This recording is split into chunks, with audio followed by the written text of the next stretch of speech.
Big boss 9 నిన్న జరిగిన captaincy contender task లో 3 టీమ్స్ గా డివైడ్ చేశారు. సంజన గారిని ఏ టీము తీసుకోలేదు. బిగ్ బాస్ సంజన గారిని సంచాలకుగా వ్యవహరించమన్నారు. వీరిలో రెబల్స్ ఉంటారు. వాళ్ళు గేమ్ నుంచి కంటెండర్ ని తొలగిస్తారు. బిగ్ బాస్ మొదట రెబల్ గా సుమన్ శెట్టి గారిని సెలెక్ట్ చేసి సీక్రెట్ టాస్క్ ఇచ్చారు. ఇక ట్విస్ట్ ఏంటంటే సుమన్ శెట్టి గారు నాకు లెటర్ అర్థం కావడం లేదు, ఇంగ్లీష్ లో పంపమని అడుగుతారు.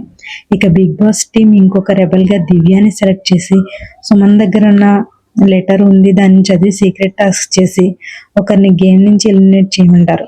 టాస్క్ ఏంటంటే ఒక ముగ్గురిని కూర్చున్న ప్లేస్ నుంచి లేపి వాళ్ళు కూర్చోవాలి. దివ్య టాస్క్ సక్సెస్ఫుల్ గా ఫినిష్ చేసింది.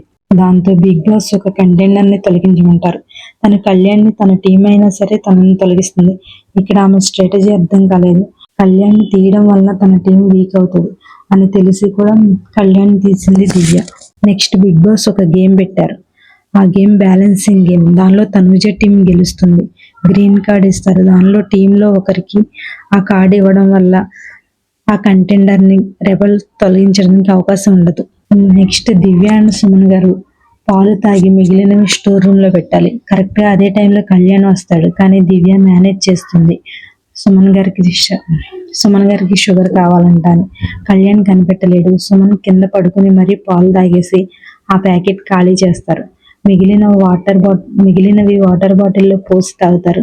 తర్వాత అందరూ పడుకున్నాక మిగిలిన ప్యాకెట్స్ స్టోర్ రూమ్ లోపల పెట్టేస్తారు సుమన్ గారు. ఇలా ఎపిసోడ్ పూర్తవుతుంది. ఈ ఎపిసోడ్ లో సుమన్ గారు అండ్ దివ్య బాగా చేశారు. లైక్ చేయండి, షేర్ చేయండి, సబ్స్క్రైబ్ చేయండి.